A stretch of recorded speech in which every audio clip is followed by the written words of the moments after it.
Dzisiaj mamy pierwszy dzień testów medycznych.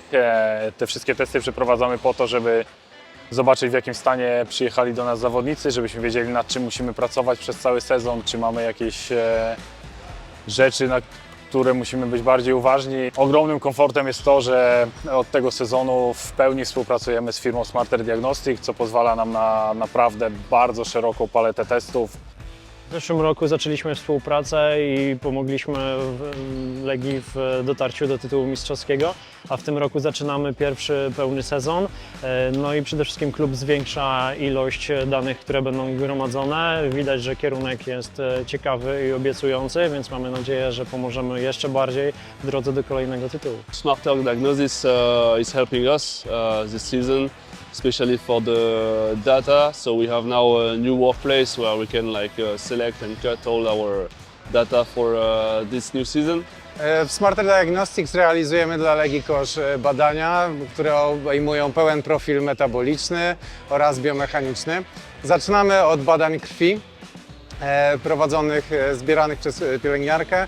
Jest też pobrana próbka moczu i dzięki temu dowiadujemy się właśnie o metabolizmie zawodników. Dalej przeprowadzana jest analiza składu ciała razem z rozróżnieniem składu mięśniowego, tkanek miękkich. Pobierana jest też krew włośniczkowa, która daje nam również komplementarną informację metaboliczną. Jak chłopaki skończą tą część właśnie metaboliczną, przechodzą do części biomechanicznej. To są badania takie skocznościowe, siłowe. Oczywiście one są poprzedzone kompletną rozgrzewką, tak żeby nie uszkodzić, nie kontuzjować się podczas samego badania. Badania realizujemy na platformach dynamometrycznych. Jest to koncepcja firmy Wald. I tutaj dokonujemy takich ocen jak klasyczna CMJ, czyli taki wyskok kontrolowany, wyskoki też unilateralne, czyli na jedną stronę. No i drop jumpy, czyli zeskoki z pewnej wysokości po to, żeby zobaczyć, jakie są siły generowane przez chłopaków podczas właśnie wyskoku, podczas hamowania, podczas wszystkich takich aspektów, które mają związek z tym, co tutaj widzimy, czyli z koszykówką. Dzięki dzisiejszym badaniom mamy możliwość zebrania naprawdę bardzo dużej ilości danych, poza badaniem ortopedycznym, czy badaniem kardiologa, czy wszystkich tymi testami, o których wspominaliśmy wcześniej. Mamy też możliwość przebadania zawodników rezonansem magnetycznym. Każdy z nich przejdzie przez badanie obu stawów skokowych i obu stawów kolonowych, co uważam, że jak na skalę naszą tutaj w Polsce, to jest naprawdę jedno z bardziej dokładnych badań przedsezonowych, jakie możemy zorganizować.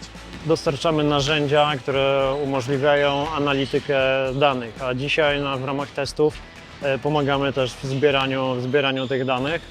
Trafiają potem do naszej platformy, do naszego oprogramowania, które wspiera sztab w wyciągnięciu wniosków z tych danych, połączenia ich wszystkich w całość, no i przede wszystkim wyciągania lepszych decyzji. Powiem szczerze, że od wielu lat tu jestem, ale tak dokładnie chłopaków jeszcze nie badaliśmy, więc to jest ogromny komfort dla nas, dla trenerów, dla doktora Dawidziuka, że możemy naprawdę te testy zrobić bardzo dokładnie i jeszcze efektywniej się tymi zawodnikami zająć.